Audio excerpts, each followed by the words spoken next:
बिस्मिल्लाहिर्रहमानिर्रहीम, अस्सलाम वालेकुम। आज हम कॉन्ट्रैक्ट एक्ट शुरू करेंगे जी सेक्शन 22 से। सेक्शन 22 है contract caused by mistake of one party as to matter of fact. A contract is not voidable merely because it was caused by one of the parties to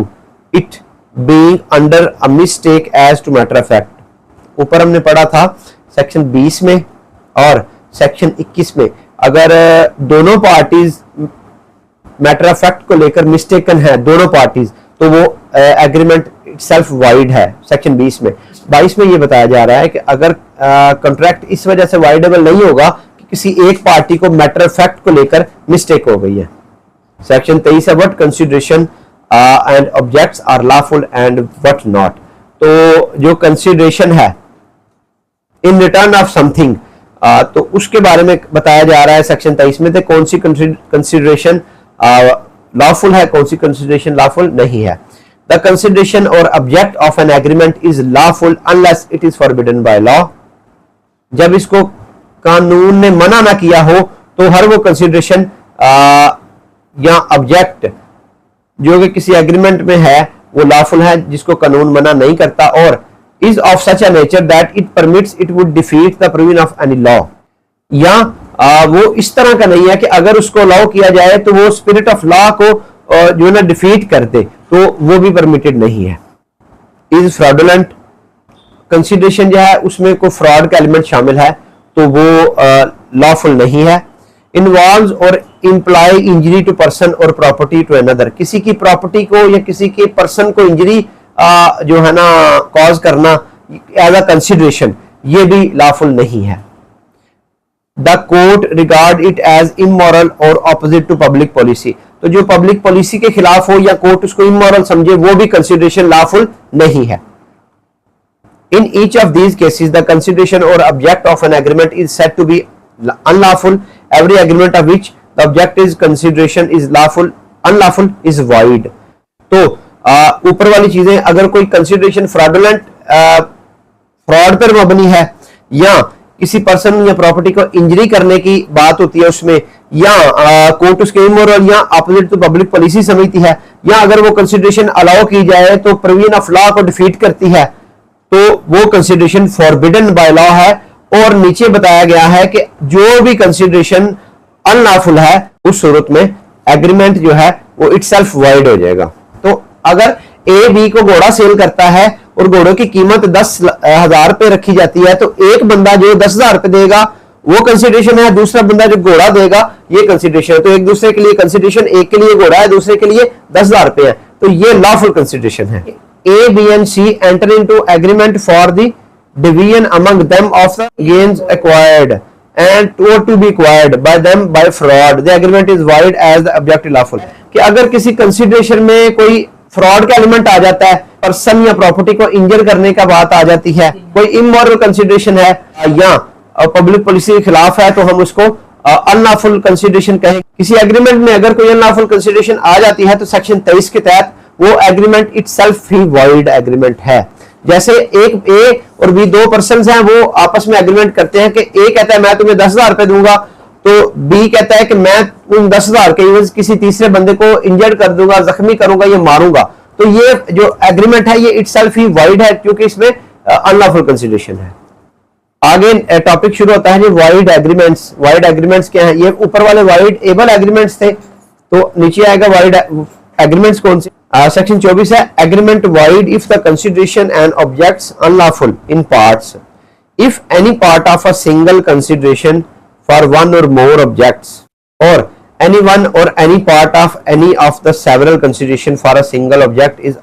unlawful agreement is void। अगर एक single consideration के एवज objects जो हैं वो ज्यादा हैं किसी एग्रीमेंट में तो कोई एक ऑब्जेक्ट भी अनलॉफुल है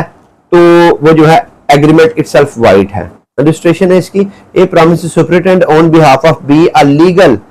manufacture of indigo and an illegal traffic in other article. B promised to pay A a salary of 10,000 rupees a year. The agreement is void. The object of A's promise and the consideration for B's promise being in part unlawful. अगर A ने B को रखा हुआ है किसी काम की superintendence करने के लिए, उसमें साथ में ये भी कहा है कि ये तुम तैयारी में मरहला को देखोगे और इसके साथ साथ कुछ चीजें इलीगली इसकी तैयारी के साथ भी कहीं पे पहुंचाओगे, तो ये एग्रीमेंट इटसेल्फ वॉइड है। सेक्शन 23 और सेक्शन 24 में फर्क यह है कि सेक्शन 23 में इटसेल्फ कंसिडरेशन ही अनलॉफुल है या इलीगल है, लेकिन सेक्शन 24 में यह कहा जा रहा है कंसिडरेशन तो पे की जा रही है, वो कंसिडरेशन लीगल है, लेकिन उसमें जो ऑब्जेक्ट बताए गए हैं, कंसिडरेशन के एवज जो करने के लिए काम बताए गए हैं, उनमें से कोई एक काम भी अगर इलीगल है तो सारे का सारा एग्रीमेंट वॉइड हो जाएगा। आगे सेक्शन 25 है जी, agreement without consideration void unless it is in writing and registered और is a promise to compensate for something done or is a promise to pay a debt barred by limitation law. An agreement made without consideration is void unless, कहते हैं कि general rule यह है कि जो agreement without consideration होगा वो void agreement होगा, लेकिन इसमें 3 एक्सेप्शन है इसकी। पहला, it is expressed in writing and registered under the law for the time being in force for the registration of a document and is made on account of natural love and affection between parties standing in a near relation to each other or unless, तो ये पहला gift की बात आ गई। आमतौर पे हमने देखा है कि जो कि एग्रीमेंट होगा जिसमें कंसिडरेशन नहीं होगी वो वॉइड एग्रीमेंट होता है, वो कानून की नजर में एग्रीमेंट नहीं होता। लेकिन गिफ्ट की सूरत में हम एक चीज, एक जो रिलेटिव है या नियर एंड डियर है अपने दूसरे रिलेटिव को कोई चीज दे तो रहा है लेकिन उसके बदले में ले कुछ नहीं रहा, वो लेता सिर्फ है अपने प्यार और उनसीयत और रिश्ते की बुनियाद पर उसको कोई चीज पे करता है, तो ये एक्सेप्शन है एग्रीमेंट विदाउट कंसिडरेशन की, पहली एक्सेप्शन है। तो गिफ्ट और उस गिफ्ट को जो है रजिस्टर्ड होना जरूरी है।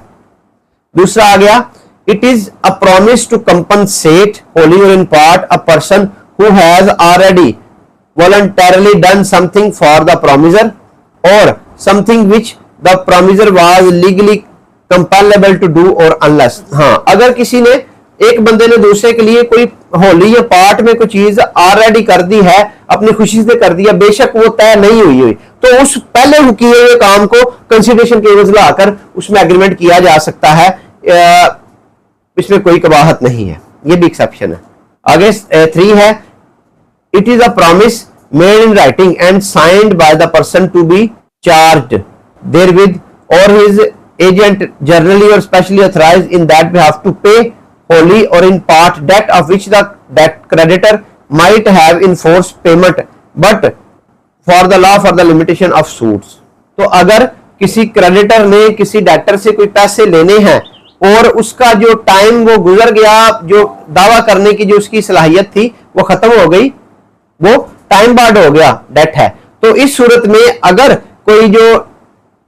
डेटर है वो अगर इन राइटिंग कोई एक्नॉलेजमेंट साइन करके या उसका कोई एजेंट जो इस बारे में ऑथराइज हो इस बात को अग्री कर लेता है या लिख के दे देता है कि मैं या पूरा डेट या उसका कोई पार्ट पे कर दूंगा, बेशक वो जो है डेट टाइम बार्ड हो चुका है, तो ये एग्रीमेंट भी इन्फोर्सेबल बाय लॉ है, बेशक इसमें कंसिडरेशन नहीं है। In any of these cases such agreement are contract. तो इन 3 केसेस में, सिर्फ इन 3 केसेस में विदाउट कंसिडरेशन जो एग्रीमेंट है ये कॉन्ट्रैक्ट होगा, इसके अलावा जनरल रूल अप्लाई करेगा। इन 3 केसेस के अलावा कोई भी एग्रीमेंट जो कंसिडरेशन के बगैर होगा वो वाइड हो जाएगा, वो कॉन्ट्रैक्ट नहीं बनेगा। आगे इसकी एक्सप्लेनेशन नंबर 1 है, nothing in this section shall affect the validity as between the donor and donee of any gift actual made. तो जो गिफ्ट मेड किया गया ये सेक्शन किसी भी तरह से उनकी वैलिडिटी को चैलेंज नहीं कर सकता, अफेक्ट नहीं कर सकता। आगे explanation, an agreement to which the consent of the promisor is freely given is not void merely because the consideration is inadequate, but the inadequacy of the consideration may be taken into account by court in determining the question whether the consent of the promiser was freely given। तो इसमें कहा गया कि अगर जो consideration amount है वो बड़ी कम है, इनएडिक्वेट है, गैर मुनासिब है, तो इस बिना पर एग्रीमेंट इटसेल्फ वॉइड नहीं हो जाएगा। लेकिन जब ये मामला कोर्ट में जाएगा तो कोर्ट देखेगी एग्रीमेंट करने वाले की फ्री कॉन्सेंट है, तो वो कंसिडरेशन को एडिक्वेट है या इनएडिक्वेट है वो उसकी अपनी मर्जी है, उसको कोर्ट कंसीडर करेगी। लेकिन अगर फ्री कॉन्सेंट नहीं है, कोर्शन है, अनड्यू इन्फ्लुएंस है या फ्रॉड है, तो फिर इस एग्रीमेंट को कोर्ट वाइड डिक्लेयर कर सकते हैं, इसके अलावा ऑटोमेटिकली वाइड नहीं होगा। आगे है जी इसका illustration, A promise for no consideration to give B ₹1000, this is a void agreement. अगर ए प्रॉमिस करता है बी को एवरी बिला वजह विदाउट कंसिडरेशन में ₹1000 देने का, तो ये वॉइड एग्रीमेंट है। आगे बी है, A for natural love and affection promise to give his son B ₹1000, A put his promise to be into writing and registered it, this is a contract. तो जो अगर कोई बंदा प्रॉमिस करता है किसी को कोई चीज देने का in the consideration of love and affection, तो वो जो है वो वैलिड कॉन्ट्रैक्ट होगा। सेक्शन 26 आगे जी, agreement in restraint of marriage void, every agreement in restraint of the marriage of any person other than a minor is void. यानी किसी बंदे से कोई एग्रीमेंट कर लेना कि तुम शादी नहीं करोगे, बेशक उसको पैसे की ऑफर करना या पैसे देना कि 1 लाख रुपया एक बंदे को देता है कि मैं लाख रुपया तुम्हें हर माह दूंगा, तुम जिंदगी शादी नहीं करोगे, तो ये एग्रीमेंट इटसेल्फ वाइड अब इशू है, वाइड है। सेक्शन 27 आगे, agreement in restraint of trade wide, every agreement by which anyone is restrained from exercising a lawful profession, trade or business of any kind to that extent void। तो अगर एक बंदा किसी के साथ एग्रीमेंट करता है कि तुम कोई लॉफुल बिजनेस, ट्रेड या जो है प्रोफेशन अडॉप्ट नहीं करोगे या काम नहीं करोगे, तो वो एग्रीमेंट इटसेल्फ बेशक जितने मर्जी पैसे दिए जाए ये इटसेल्फ ही वाइड है। आगे इसमें एक्सेप्शन है, saving of agreement not to carry on business of which goodwill is sold। तो इसकी एक्सेप्शन सिर्फ इस तरह है कि एक बिजनेस की गुडविल सोल्ड की जाती है, अगर गुडविल सोल्ड की गई है तो वो उस सूरत में काम नहीं किया जा सकता या बिजनेस नहीं किया जा सकता। एक्सेप्शन है, one who sell the goodwill of a business may agree with the buyer to refrain from carrying on similar business within special local limits so longer as the buyer or any person deriving title to the goodwill from him carries on a like business therein, provided that such limits appear to the court reasonable regarding being had the nature of the business। इसमें मैं example देता हूं कि अगर एक company है tyre बनाने की, वो अपनी डीलरशिप देती है किसी बंदे को अपने टायर की, और वो उसको मना कर देती है कि मेरी डीलरशिप आपके पास है, आप खुद मेरी डीलरशिप लेके टायर अपने मैन्युफैक्चर करके नहीं सेल कर सकते। तो अगर इस तरह की कोई बात होती है, इस तरह का एग्रीमेंट होता है, तो उस सूरत में ये एग्रीमेंट वैलिड एग्रीमेंट है, ये वॉइड नहीं है। सेक्शन 28 है, agreement in restraint of legal proceedings void, every agreement by which any party thereto is restricted absolutely from enforcing his right under or in respect of any contract but the usual legal proceeding in the ordinary tribunals or which limits the time within which he may be enforce his right is void that extent। अगर कोई एक बंदा दूसरे बंदे के साथ agreement करता है कि दूसरा बंदा जो है अपना कोई लीगल राइट इन्फोर्स नहीं करवा सकता, या अगर लीगल राइट इन्फोर्स करवाने के लिए कोई टाइम लिमिटेशन है, तो उस टाइम लिमिटेशन की बाबत एग्रीमेंट करता है कि इतने टाइम में तुम कोई अपना लीगल राइट या कोर्ट में नहीं जाओगे या लीगल प्रोसीडिंग में करोगे, तो वो एग्रीमेंट इटसेल्फ वाइड है, उसकी कोई कानूनी हैसियत नहीं होती। अच्छा जी, एक्सेप्शन 1 है इसकी, saving of contract to refer to arbitration dispute that may arise, this section shall not render illegal any contract by which two और more person agree that any dispute which may arise between them in respect of any subject or class of subjects shall be referred to arbitration, and that only the amount awarded in such arbitration shall be recoverable in respect of the disputes so referred। Exception 1 में ये कहा जा रहा है कि ऐसा contract जिसमें दो पार्टीज या दो से ज्यादा पार्टीज अग्री हो जाए कि ये अपना कोई डिस्प्यूट है किसी सब्जेक्ट मैटर को लेकर, वो आर्बिट्रेशन को रेफर करेंगे और आर्बिट्रेशन जो भी अवार्ड अमाउंट की सूरत में दे देगी, उस अमाउंट को उस डिस्प्यूट की सूरत में उस अमाउंट को रिकवर जो किया जाएगा वो रिकवरेबल होगी और उसको चैलेंज नहीं किया जाएगा कहीं और किसी और फोरम पे। तो ये जो एग्रीमेंट है ये सेक्शन 28 के एम्बट से बाहर है, ऐसा एग्रीमेंट वैलिड है और लीगल है। सेक्शन 2 है, saving of contract to refer question that have already arisen, nor shall this section render illegal any contract in writing by which two or more persons agree to refer the arbitration any question between them which has already arisen or affect any provision of law in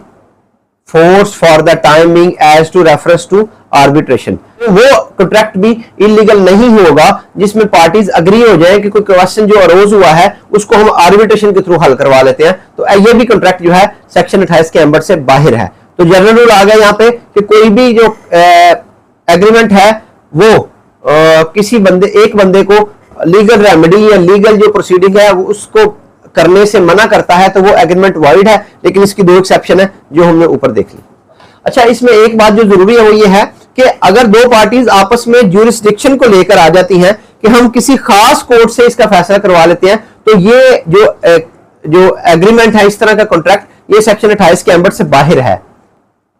section 28 से deal करता है उस सूरत में कि कोई भी बंदा अपना किसी किस्म का राइट की बाबत कोई लीगल प्रोसीडिंग नहीं करता, तो ये जो एग्रीमेंट है ये जो वॉइड एग्रीमेंट है। लेकिन अगर कोई स्पेसिफिक ज्यूरिसडिक्शन की लेकर बात कर लेते हैं या हम कोई स्पेसिफिक कोर्ट से कोई चीज डिसाइड करवा लेंगे या स्पेसिफिक ज्यूरिसडिक्शन में जाके कोई चीज डिसाइड करवा लेंगे, तो ये एग्रीमेंट वॉइड नहीं है, ये वैलिड एग्रीमेंट है। सेक्शन 29 से आगे, agreement void for uncertainty, agreements that meaning of which is not certain और capable of being made certain are void. यानी जिनके ऐसे एग्रीमेंट जिनमें लिखी गई बातें या मतलब बिल्कुल क्लियर नहीं है, सर्टन नहीं है, यकीनी नहीं है, तो वो एग्रीमेंट जो है वो इटसेल्फ वॉइड है। इलस्ट्रेशन है, ए agrees to sell B's 1000 tons of oil, there is nothing whatever to show what kind of oil was intended, the agreement is void for uncertainty। तो अगर ए बी के साथ agreement करता है मैं तुम्हें 1000 टन ऑयल दे दूंगा, तो इसमें नहीं बताया गया कि कौन सा ऑयल है, क्या उसकी काइंड होगी, क्या उसके जो मेकिंग होगी, या उसके बारे में कोई भी जो प्रूवेंट माइंड है वो ये नहीं समझ सकता ये किस ऑयल की बात हो रही है, तो ऐसा एग्रीमेंट वाइड है ड्यू टू अनसर्टेनिटी। आगे सेक्शन 30 है जी, agreement by way of wager wide.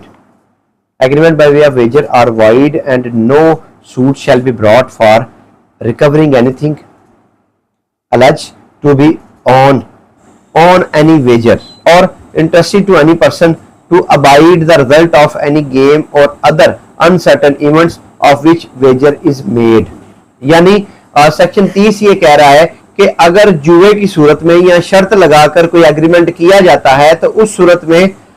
वो एग्रीमेंट भी वॉइड इटसेल्फ है, और उस सूरत में उस एग्रीमेंट को लेकर किसी ने अगर जुए के सूरत में कोई चीज जीती है या कोई शर्त लगाकर कोई चीज जीती है तो उसकी सूरत में किसी किस्म का कोई दावा वगैरह नहीं किया जा सकता कि मैंने इस बंदे से पैसे लेने हैं, उस सूरत में आप दावा नहीं कर सकते। और अगर एक बंदे ने कॉन्सिक्वेंसेस से बचने के लिए किसी तीसरे बंदे के हाथ में कोई चीज दे दी है तो उस चीज को रिकवरी के लिए बिल लेने के लिए किसी किस्म का कोई दावा वगैरह नहीं किया जा सकता। Exception in favour of certain prizes for horse racing, this section shall not be deemed to render unlawful a subscription or contribution or agreement to subscribe or contribute made or entered into for or toward any plate, prize or sum for money or for value of amount of 500 rupees or upward to be awarded to winner or winners in the horse racing। तो horse racing के जो मामलात हैं उसको इसमें नहीं रखा गया, वो इससे मुबर्रा है, इससे पाक है। Section 294A of the Pakistan Penal Code not affected. Nothing in this section shall be deemed to legalize any transaction connected with horse racing to which the provision of Section 294A Pakistan Penal Code applies। तो Section 294A है keeping lottery office, किसी किस्म का lottery office चलाना वो जुर्म है, 6 माह की सजा है। उसमें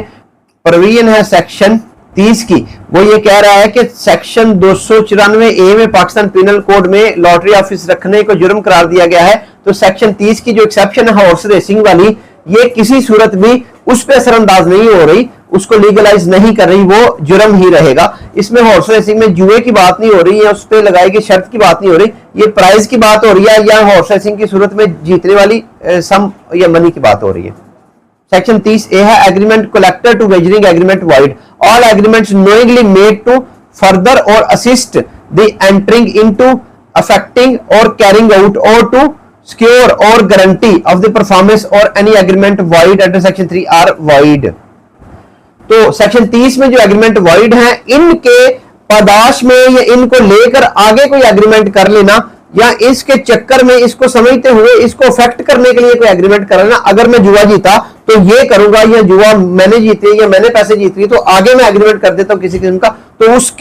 उसको जो उस पे बेस करता है एग्रीमेंट वो भी वाइड होगा।